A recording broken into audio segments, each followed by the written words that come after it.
জুলাই অভ্যুত্থানের প্রথম শহীদ আবু সাইদ হত্যা মামলার আনুষ্ঠানিক অভিযোগ দাখিল হতে পারে আজ।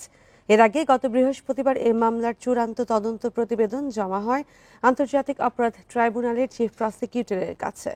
তদন্তে আবু সাইদ হত্যায় ৩০ জনের সম্পৃক্ততা পায় তদন্ত সংস্থা। আবু সাইদ হত্যার বিচার চেয়ে তার পরিবার গত ১৩ই জানুয়ারি আন্তর্জাতিক অপরাধ ট্রাইব্যুনালে আনুষ্ঠানিক অভিযোগ দেয়। অভিযুক্ত ৩০ আসামির মধ্যে গ্রেপ্তার আছেন ৪ জন। তারা হলেন বেগম রোকেয়া বিশ্ববিদ্যালয়ের সাবেক প্রক্টর শরীফুল ইসলাম, ছাত্রলীগ নেতা ইমরান হোসেন এবং পুলিশ সদস্য আমির হোসেন ও সুজন চন্দ্র রায়। তদন্তের সময় এই ৪ জনকে জিজ্ঞাসাবাদ করা হয়।